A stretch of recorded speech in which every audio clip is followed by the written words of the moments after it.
and they wrote odd or whatever, and then they wrote the word gay, and this happy and good and love, and then when they put the same word to high school kids, completely different meaning. Horrible words. Right. But now, because I think it's so much more in the open, it comes to the kids earlier, and then the bullying it's so easy to bully people anonymously or not impersonal. You know, it's much harder to do it in person and say, because the cyber world that we live in makes it so much easier. Yeah. Right. But anyway, I never felt alone really until it was. I never did really feel that, but outside of the norm, yes. When I realized I was gay, which I did not until I was 18. Like, oh, that's what it is. Okay. Okay. But I never had a problem with growing up in Czechoslovakia, now the Czech Republic, homosexuality was not even talked about. It was so under the carpet, of course. So it is here. So it was here. First time I saw the word homosexual in print, when it was in the newspaper, it was when AIDS happened in 1980. Homosexual man dying from a disease. Wow. It's the first time I've seen it in print in America. Wow. And again, it was a negative connotation, and now it's actually killing people. Right. But and it was actually 6 years before Reagan mentioned the word. So it was just everything was under the carpet. And just not to be talked about. In Czechoslovakia, the gay men were put into a sanatorium, like they were insane, and gay women were discarded, not even talked about. Forward to now in Qatar, homosexual sex is punishable by 10 years in prison for men. Women not even mentioned. So it's like we don't count. It doesn't exist. Right. So it's just different kind of prejudice and all this stuff. When did that manifest it for you on a really personal level? So you said growing up, and then you're 18, and you come to the realization.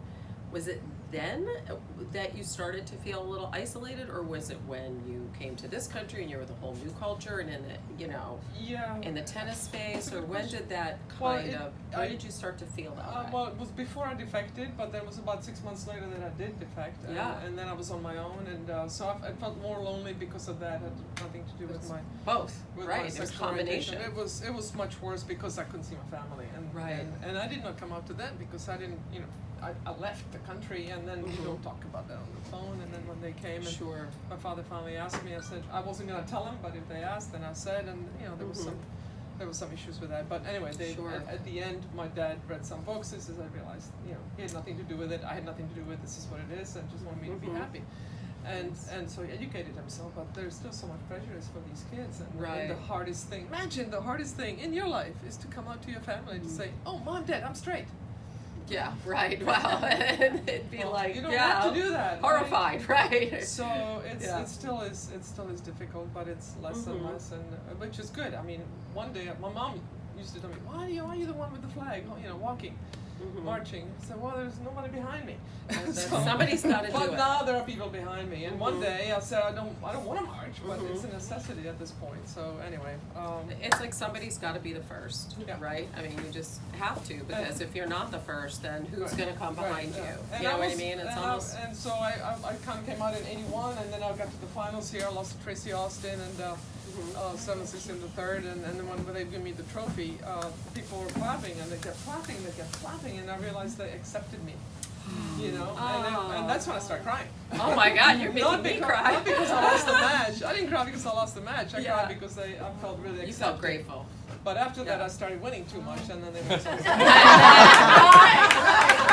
when you start meeting the Americans and the whole thing, I'm jealous for what Roger and Rafa, what they go through, because they're always the home team. Right, always. And most of the time in my career, I was the visiting team. So it's interesting because you even hear Novak talk about that. He's the visiting team. He's always the visiting team. That's a really good point. It's peculiar to me because Lendl, well, he had nothing really to get excited about, but people were really rooting against it. Yeah. People rooting against Novak. They were rooting against me when I played Hanna Mandlikova, who was Czech, ironically. Yeah. And they were like 80-20 against me. And why do you think that was? Well, being gay didn't help, and I was winning a lot. Yeah. But still, what did I do? It's not like, I shot somebody. This is post Chrissy Everett. Right. And you're a great. 83 they were pulling for. They were like 50-50 when we played each other. Right. And then 84. Matches were incredible. It was like 80-20 again, and I cried after the match. I was just relieved that it was over. Oh, you were relieved it was over. Oh, that's sad. I felt this energy where people just some here you wanted are, her great to win, champion. but they just wanted me to lose because if I had been anybody else, it would have been the same result. So it wasn't about Chris, it was about me, and that's what made it so difficult.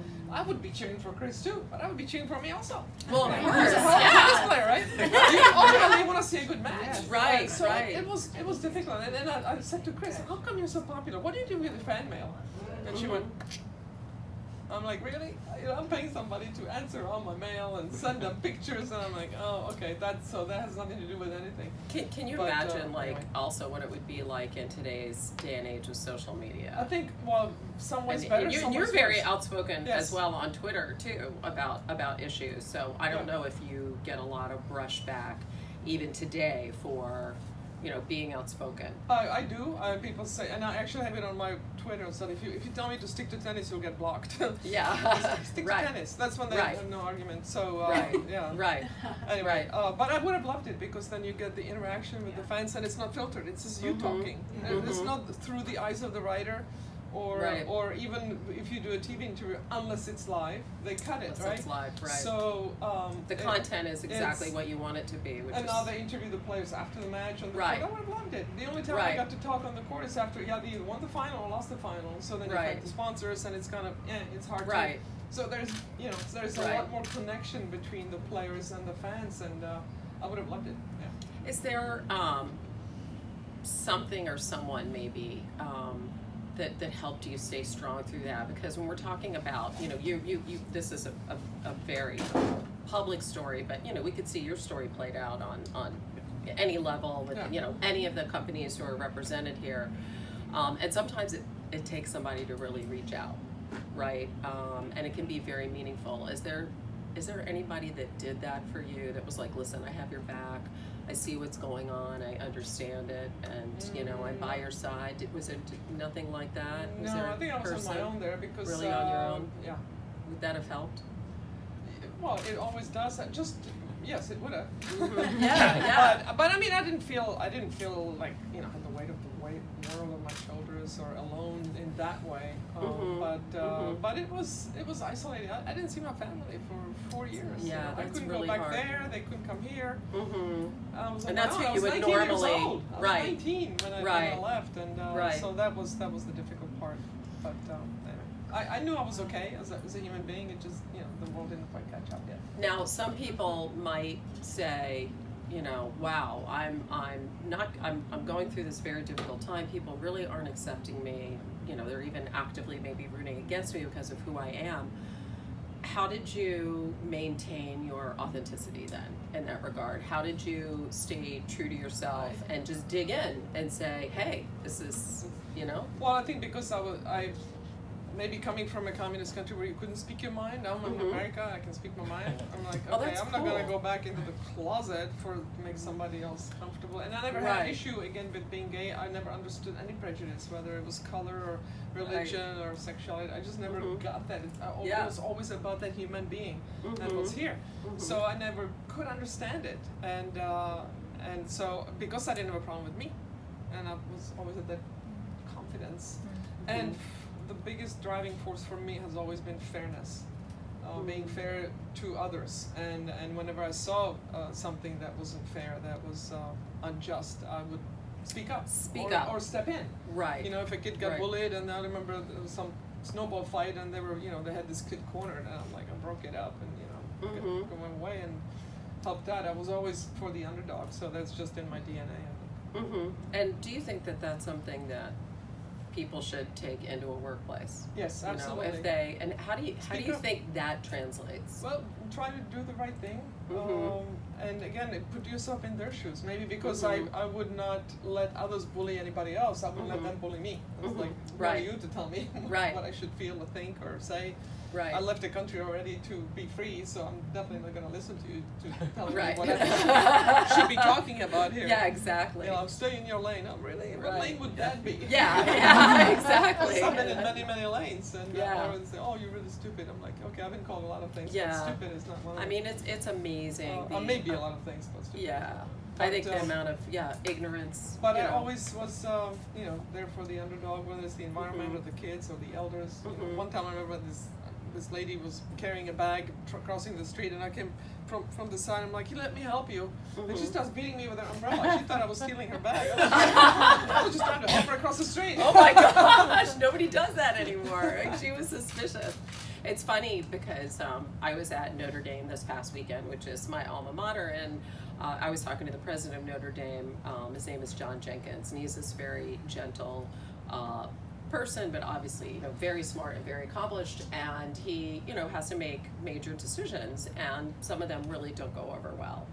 And I think sometimes, we get placed into situations where maybe you take a job, an assignment, or you say something, or you do something, and it just, you just know the reaction's going to be even negative in advance, because there are so many people who are prejudiced, or who are, I just say like really ignorant Sexist. or intolerant, or in my case, like very, very sexist. Women who don't feel that you should be, doing what you're doing. And I said to him, I was like, how do you handle like basically constant criticism? Like every decision you make, there's a referendum on it, and you get so much pushback. And he said it used to bother him, but that when you're doing the right thing, that's what you always have to fall back on. If you know you're doing the right thing, then it really doesn't matter. Exactly. You have to know in your heart that what you're doing is right. And it just kind of that what you were just saying kind of reminded me, of that. Yeah. That if you have conviction, Right. that it's easy to say, oh, I don't care, but I just think if you can always remind yourself of that. Is there a point where you said, despite all of this, the challenges where you were like, well, I belong here. I mean, this is, I have a sense of belonging. Yeah. That was a for big you. one in 1993, and we kept going to the gay theme, but it wasn't that much of a negative or a positive in my life. It's just this is what it is. But I still felt like an outsider, because Right. you're always in the minority, and Right. kind of not spoken about, and and the agent suggesting I have a man sitting in my box at Wimbledon, so people think something else. I'm like, Oh, that's not really? gonna Wait, happen. that's this is really like before interesting. This is Wow. before 81. But anyway. Wow. So 1993 is a gay march in Washington, and I was invited to speak, and I did a little 2-minute speech, basically saying that how important it is for people to be out, at least to their family, if it's safe. Right. At their workplace, if it's safe. It Right. doesn't cost you a job. You don't have to sacrifice that much, but just be true to yourself. And Right. and because when you make it personal, it's so much more difficult to be prejudiced, whether it's again orientation or color or religion or anything else. What do you mean by people that? might have. Right. When you make it personal, it's more difficult you to be are a prejudiced. human, it's not them. This is me. Right. You're not talking about them, the gays. Ah, You're talking okay. about Martina, you're talking Right. about Julie, you're Right. talking about Right. Bob. Right. And then it's much more difficult for people to say. And then you say, okay, Because what you- are your issues? What are your concerns? Then you start a conversation. Right. And then they realize, what, we all have the same problems, same issues, and Right. same hopes and dreams, etc.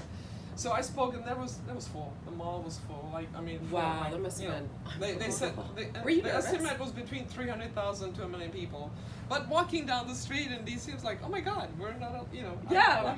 I'm not the minority anymore. And it was Yeah. actually funny looking at the tourists where they're like, where are we? Yeah. They did not I plan just that weekend. mean to, But it was Lincoln just so Memorial. empowering. And when I would come on the court, most people, everybody clap when Chris comes on the court, or Sure. or Billie Jean or whoever. Right. And then when I came on the court, they're like, and some people even whistled or were quiet and booed. And then I heard the conversations. Sometimes you overhear the conversations, and so it was really hard. That I felt that there was so many. And then Was when that in the United States Yeah, primarily? everywhere. We're not talking It about was worse- Wimbledon. It was worse here than Yeah. worse here. Right. America's more hung up about sexual issues than Yeah. the rest of the world, which is kind of ironic. That's so. Land of the free but oppressed. Sexual. Yeah. But Because I have a It's true. hard time It's thinking true. that at Wimbledon that was it was the better. case. Yeah. Yeah. And Also I would get 'cause you were endorsements in so other dominant countries. I there. would get endorsements in Japan. I get Yeah, I endorsements remember that. in Right, Europe, yeah. but not in America. Right. It's crazy. But anyway, so this everybody clapped, and then I actually took a photo. This is before selfies. I just took a photo of the crowd, and everybody's like, hey, Martina. Yeah. And the front row was for the hearing impaired, and everybody's going like this. Oh, that's so cool. And actually ended up starting a credit card that benefited the gay and lesbian community after the march, because I was so inspired. But it was just so nice to just be accepted by everybody for who I am, not for anything else. Right. You know? Accepted and a celebrated. human being. Right. Not who you. Which is every person's right. That was so cool. Right? When they're born, like to be Yes, accepted exactly. as a human Inclusion. being. I mean, when you really drill it down to its core, it's accepting people for who they are. And inclusion, and not tolerance. I hate that word. Okay, so why? Tolerate, really? You tolerate a tight pair of shoes because they look really good. You tolerate a bad smell because you have no choice. Right. But human beings tolerate? I don't tolerate anybody. If they're completely on the opposite spectrum of the whatever idea or philosophy that we have, let's talk about it. Then okay, we can respectfully disagree. But about tolerate, I don't tolerate evangelicals. I disagree with them on so many levels, but I don't not tolerate them. Just okay, you're over there and I'm over here, and that's okay, as long as we don't start shooting people. I'm good with that. Do you think that the divide that we have now in our country translates into people being generally less accepting of each other, on all levels, not just political, but on every level? Because I think people are really getting shoved into like one category or the other. It just seems, it's. I always found it peculiar. I think it comes from having two parties. Yeah. That if you feel this way about that, then you must feel this way about that too. Right. And it's like here and then and here, and here, there is no weird. interaction. There is no this dialogue. way, and this way. So it's become, and it's of course become much more divisive, and now have people saying, "Oh, but Obama was the divisive one. Trump is a uniter." I'm like, well, if you mean by uniter that he says about Charlottesville there were good people on both sides, then yeah, he's a uniter. But that's another story. So and now they're trying to take away citizenship from people. I'm like, I'm gonna take mine because I didn't actually disclose that I was gay, because that was a disclaimer, by the way. That was what do you call it? They may deny me citizenship if I was out before I got my citizenship. So 6 years after I came out, I was a stateless person, and then we have a hearing, and they said they may ask you about it, and then the lawyer said you need to be, just don't talk about it, and hopefully they won't ask. It's up to that one officer to decide whether they will stamp it or not. Wow. And they did not ask. I did not tell. Right. But now they could say, well, I came under false pretenses. I didn't actually own up to the fact that I was gay. So they could have said, no, you're not going to get your citizenship. So, but when this is happening now, when they're trying to look for excuses to take away paperwork, my family, my wife is Russian, and has a French citizenship also. She has a green card, waiting to get the citizenship. Well, maybe being a Russian is actually a plus, but.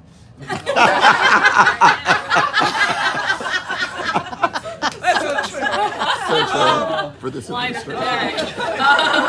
But yeah, everybody's nervous. She did the green card, but didn't quite get approved.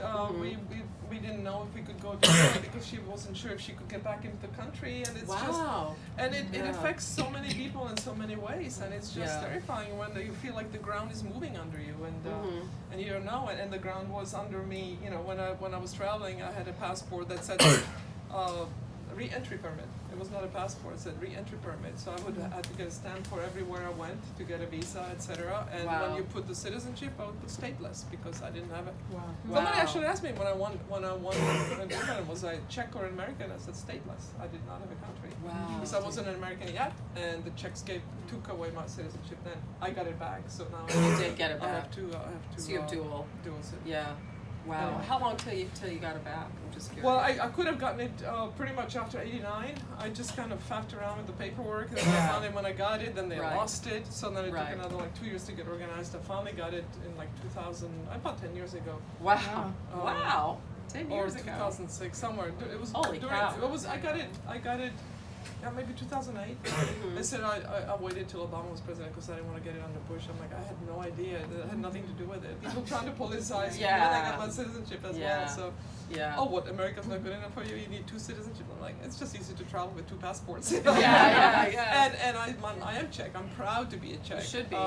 But the country was a communist country. It was kind of it was embarrassing, but it was just the leadership. The people were, people are who the people are. Your government does not define who you are as a country. Definitely. As Yeah. people. Yeah. That's One right. way or the other, good or bad. You are who you are as a human, and whether it's Obama doesn't make me a better person, or when Trump doesn't make me a better or worse either. I'm still the But same you still person. have a responsibility to be a good citizen and do what's right. I'm sure there's a lot of things, and I mean, your story is amazing. Yeah, but that may have sparked things that you're seeing in your companies, or questions that you guys have, or things that you want to talk about. So yeah. How do you think tennis as a whole has evolved, or do you feel it has evolved at all in terms of inclusion? Social change. Yeah. For the most part, we've been on the forefront of things, but in some ways also behind. I mean, when it was an amateur sport, I think we were behind. It was still very exclusionary. Althea Gibson was not allowed to play. She had to get special permission to play in the U.S. Open, because of the U.S. Open, the U.S. Nationals back in #54 or '56. And then Arthur Ashe won the first U.S. Open, which was amazing. And because he was an officer, he didn't take the money. And Tom Ocker got the winning prize money, which was $14,000, by the way, to win the U.S. Open. Far cry. So the clubs, the country clubs, and you had to wear all white, and so that took a while. But then also because of Arthur Ashe, I think, and when he became infected with AIDS, and then tennis was fundraising for the AIDS. We were talking about it and helping with awareness and everything long before it was the kind of cool thing to do. Right. So tennis has been on the forefront in many ways, and equality, equal prize money. Of course, That's a huge one, and it just doesn't exist in other sports for men and women. I mean, I think tennis is very much so. And also in the positions of leadership, which I actually talked about yesterday on Tennis Channel, because the WTA is a preeminent sport, right, for women, and yet we are run by the CEO is a man. The board of directors is mostly men. ITF is 12 men, 2 women. It's like, really, we are not reflecting gender equality, not even close. Right. And then, of course, people of color forget. I mean, there's some. It's actually better on that front than the gender equality front. But still, I'd say, you need to be, if you want more women in position of power, we really need to put somebody in position of power. Well, that's an issue across the board in corporate America. Absolutely. Is lack of women and the C-suites, and then who are you?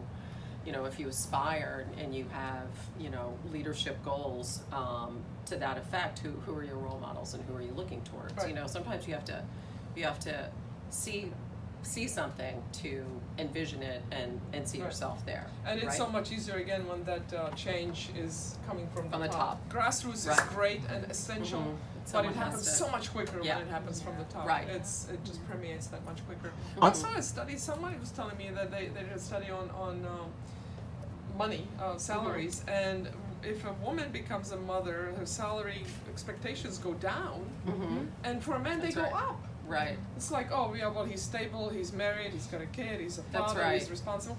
So they make more money just because of their wife gave birth. Right. Wrap your head around that. So it's just right. Whereas if you're like a working mom, you're expected to, not only make it work, but also you're almost like treading lightly. Like you wouldn't dare want anybody to see any drop off or anything to do with.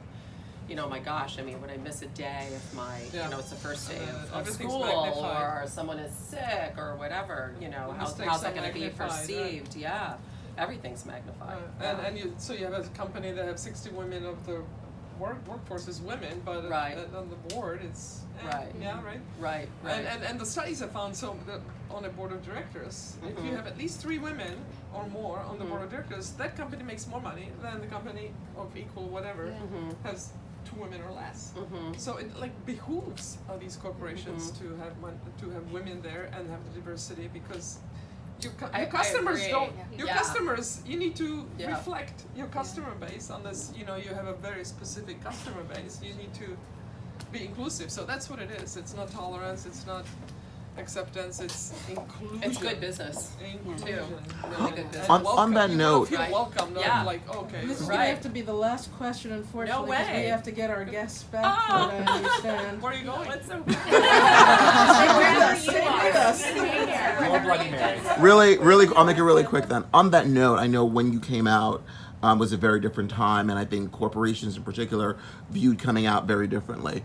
For someone coming out now that's a part of the USTA, is there any kind of formal diversity inclusion, I don't know, mission statement? Is there any policies that are in place? Is there anything that really provides support, you know, from a corporate perspective? That's a great question, yeah. I don't know about any policy, but it's just always been, there has never been a problem with that. So I think if anybody came out, it would not be an issue one way or the other. Again, I'm more fighting for, like when I saw the coaches for the USTA, it was, 20 something guys and 2 women. Yeah. I'm like, really? Mm-hmm. It's Not all that way getting in all better. sports It's though, all- because coming out in other sports is. But yes, tennis has been great. Yeah. Team sports is tricky again because sports is you may be tricky. kicked off the team or the coach doesn't like you, so you don't get to play. So I was lucky being in an individual sport that's not a judgmental sport. Figure skating, probably not a good idea. So I was lucky that it's just about tennis is such a democratic sport, and that's perhaps why I loved it always. It's you, only you. So you get all the credit, but you also get all the blame. And all the pressure. And you may get a bad call here and there, but overall, Right. it's the better player wins, and nobody can keep you away from getting on that court. So I was lucky in that. But as far as USTA is concerned, that certainly would not be an issue. I mean, Excellent. we are as progressive as it gets, and just trying to get again more women in Positions of power. positions of power, whether it's coaching That's right. or administration, et cetera, et cetera. Excellent. Well, Thank thank you. you. Thank you It's both. been such an inspiration. Thank you. Thank you. It's funny because to get ready for this, I was looking at all the matchups, and so when I talk about the tennis, I'm like, oh no, this is not a tennis. So You've done your homework for the rest of the I've day, done my so you're homework. good. Osaka beat Turenko like 4 years ago in an ITF event. That's Did the only she? time they ever played. Okay, there you And go. the other Slow down really yeah. quick, And right? Osaka's Score. killing 6-1 4 love, killing. Yeah. I knew she would. Yeah. She's playing well. Yeah. She's playing really That's well. awesome. Who are the most exciting tennis players who we may not have heard of? Some young up and coming. Well, I think that now you're hearing about the Coco Gauff. I mean, she's a junior. She was in the finals last year at 13. She won Amazing. at 14. She won the French Open, and she's got it all going on. Think but about that, right? But she's already got like 10 people following her when she's walking around, Right. the agents, and Beyond that. so it's just changed so much. When I used to travel, I would book my flights or just show up at the airport and buy a ticket. You look in the official airline guide, right? Remember those OAGs? Yeah. And I would rent a car. Oh my gosh. And I would rent my so car funny. and drive, look at a map, find my way. Find something. I used to drive myself up to the Open because there was a way to wake up. Yeah. I kept going, and one time I Right. got pulled over for speeding, and then the officer said, "Where are you going?" And they saw my name. Follow me. Ah, that's great. That's That's great. hysterical. I'm actually going to do some